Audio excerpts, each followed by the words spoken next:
Earth signs, tignan po natin kung ano ang mensahe para sa'yo ngayong araw. Keep in mind po na ito ay general reading lamang, so hindi po lahat ay makaka-relate, so be open-minded. Sa mga hindi po nakasubscribe dito sa ating channel, please subscribe na po kayo and pa-like na din po ng ating video. We have You Are Safe, sabi sa'yo ni Archangel ni Archangel Michael pala. So I'm protecting you against lower energies and guarding you, your loved ones, and home. So you are safe ngayong araw. Hindi lang ikaw, pati yung family mo. And also yung mga taong mahal mo. Pinoprotektahan po ni Archangel Michael ngayon. So, ayan po. Safe ka ngayon. Kaya parang kahit ano man yung gawin mo, basta nandoon yung iyong isipan sa ginagawa mo is magiging safe, magiging okay siya. Earth signs. Tignan naman po natin kung ano ba yung mga blessings na pwede mong ma-receive. Blessings po na pwedeng ma-receive spirit guide. So, ayan, nakikita ko na naman yung mga langgam. So, alam niyo naman po kung nasabi ko na sa inyo, di ba kung nasabi ko na nga ba, pero yun, kasi araw-araw baha po dito sa amin. So, yung mga, ayan, mga langgam, nagsiakyatan sila. Kaya kahit anong gawin mong linis, ay bumabalik lang din sila.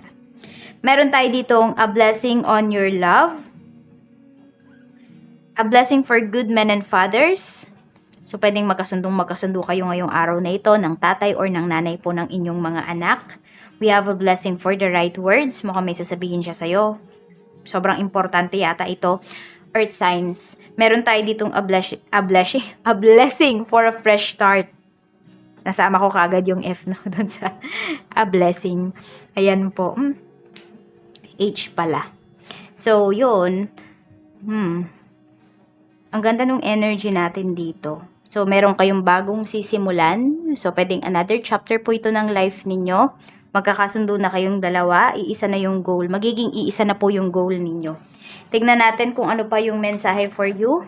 Spirit guide, ano pa po yung mensahe natin? Mensahe po natin. Mensahe natin, spirit guide. Mensahe po natin for Earth sign. Mayroon tayo ditong dasan. Kaya lang nakabaliktad kasi yung dasan natin. So, pwedeng meron kayong mga delays na mararanasan. And also, if meron man po mga tao dito na nakita ko kasi earth signs, pag may sinabi sa'yo yung isang tao, pinapaniwalaan mo. Pwedeng hindi mo na siya pinag-iisipan ng kung ano man. So, parang kung ano yung sinabi niya, yun na yun. Kaya lang kasi, pwede po na may nagtatago sa'yo dito, may nagsisinungaling sa'yo. Kaya tignan mo, meron tayo ditong a blessing for the right words. So, pwede na yung person mo to, or tatay ng mga anak mo, or nanay ng mga anak mo, meron siya talagang hindi sinasabi sa'yo. Vigilance, ayan po. Oh. Parang wag lang daw kayo basta-basta maniniwala sa mga sinasabi po sa inyo. Kailangan mag-ingat kayo, kailangan pag-isipan nyo din kung ano din yung i-react ninyo dito. Meron tayo ditong manifestations. Ayan, ingat din po kayo sa mga wini-wish ninyo. So, okay mag-wish pag galit kayo. Okay mag-wish if you have doubts. Kasi, pwedeng itry nyo lang because of curiosity. ba diba? Mag-wish kayo, magmamanifest kayo. Kasi naku-curious kayo, titignan nyo, ay, tignan ko na kung nangyayari. Kung mangyayari talaga, paano kung yung winish ninyo para sa ikakasama ng ibang tao. So, mag-iingat po kayo dito. Kasi pwedeng madala kayo ng emotion ninyo or ng curiosity. Meron tayo ditong foresight. Okay. Meron tayo ditong the moon. So, meron ngang revelation talaga. Pwedeng nararamdaman nyo to eh. Nararamdaman nyo to ngayong araw na may aamin sa'yo. Na meron nga pong magsasabi sa'yo ng totoo. Earth signs, ayan. Remembrance. Ayaw kasing masayang nung taong to yung pinagsamahan nyo. Kahit ano man po yung relationship ninyo. Yun yung nakikita ko sa kanya. Pinapahalagahan niya yung friendship, yung relationship ninyo. Kaya magsasabi na siya ng totoo sa'yo. Siguro, pwedeng nagsinungaling nga to sa'yo. Pero, yun, medyo unti-unti po ay nababago na yung kanyang isipan. Parang alam niya na kung ano yung tama or dapat niyang gawin. Tingnan natin pagdating sa trabaho. Kamusta naman po ang trabaho, spirit guide ni Earth Signs ngayong araw na ito? Mayroon tayo ditong 5 of Wands. Ang dami mong kukumpetensya. Ingat lang po kasi baka mayroon nga kayong makasagutan dito. Pinag-iingat talaga kayo ngayong araw. Pero, ayun naman po, okay naman din siya. Kaya lang, syempre, kailangan maging maingat pa rin. Kasi hindi naman lahat ng tao dyan sa trabaho mo, sa career mo, mapiplease mo, Earth sign. So, may mga tao pa rin dito na ang tingin sa'yo is kakumpetensya. So, siguro magaling ka talaga sa trabaho, kaya yan yung tingin nila sa'yo. And may nagsiselos po dito. Tapos may naninira din sa'yo. At ito din, pwedeng tambak yung trabaho ninyo ngayong araw. Tignan po natin. O parang araw-araw naman tambak yung trabaho ninyo. Kaya din siguro nagagalingan sa'yo or naiingit sa'yo yung iba mo mga kasamaan kasi tambak yung trabaho nyo, pero ang galing-galing mo, ang dali mong na-execute yung mga trabaho po ninyo. Ace of Cups, pagdating po ito sa negosyo, so ayan no. Okay, madaming offers, madaming orders, madaming transactions ngayong araw na ito. Medyo mag-ingat lang kasi ma-overwhelm kayo. Isulat nyo po talaga at baka may mga makaligtaan kayo dito. And also, nakikita ko din na suportado ka ng person mo, suportado ka ng mga taong nagmamahal sa iyo, Earth Signs, pagdating dito sa iyong business. Ayan. Medyo mag-ingat lang kayo kasi it's either merong mambudol dito sa inyo, may mag-cancel ng order, so kailangan po kayo ay listo. Meron tayo ditong Knight of Wands, pagdating naman sa money. So, ayan po, be careful what you wish for, Earth Signs, ngayong araw na ito. Yung mga wini-wish nyo po talaga, makukuha nyo yan. Hindi ko alam kung nagjo-joke lang ba yung iba sa inyo. Parang nag-joke lang yata kayo nung winish nyo yung isang bagay na to, tapos nakuha ninyo. So, meron talagang mga ganun na iba-iba tayo ng form of manifestation. Yung iba, kailangan sobrang seryoso sila, tahimik. Yung iba naman, pwedeng nagjo-joke lang, yun. Dinadaan nila sa joke yung kanilang mga manifestations. Meron naman nagda-daydreaming. Sa daydreaming nila na ma-manifest yung kanilang, through daydreaming na ma-manifest yung mga manifestations. Yan po, may paparating na pera para sa'yo dito.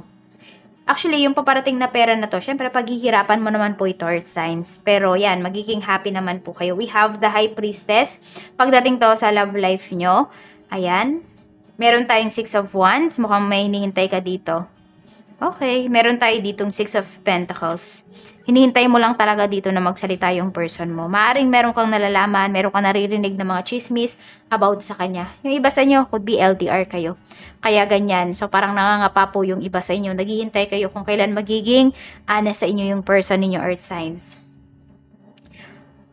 Ito, nakakaramdam kayo. Iba yung nararamdaman nyo. Pwedeng meron kayong mga napapaginipan, Earth Signs, regarding your person, pero sinasawalang bahala ninyo kasi ayaw nyong masira yung inyong relationship. Kaya lang po kasi, meron dyan talaga, isa sa mga panaginip ninyo, totoo talaga siya. Yung sobrang alalang-alala ninyo na panaginip ninyo. So, totoo siya, or kung hindi man yan totoo, pwedeng sign po yan. So, may deeper meaning pa dyan.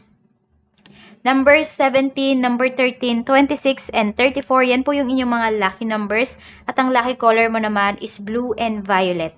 Ayan po. So, not crown chakra. Tama ba? Basta nandoon yun eh. Oo, yung violet. Purple. Tapos, yung blue naman is for throat chakra. So, tignan po natin, okay, ano naman yung love message para sa'yo. Spirit guide, ano po yung love message natin for Earth Signs? We have Cupid's arrow, kaya lang nakabaliktad siya. Yung iba po sa inyo, medyo nawawala na kayo ng faith, nawawala na talaga kayo ng tiwala pagdating sa inyong relationship. Medyo, ayan, medyo nag-hesitate na din kayo pagdating dito sa person ninyo. Baka din nyo nakikitaan ng efforts, or pag kinakausap nyo po is it's either tango lang ng tango or laging nakakontra po sa inyo. So, ayan, mag-wish na po kayo. This is your turn. Day 5 na po natin. So, ang bilis lang. 2 days na lang. Matatapos na yung ating wishing candle. Kaya sulitin nyo na po ito.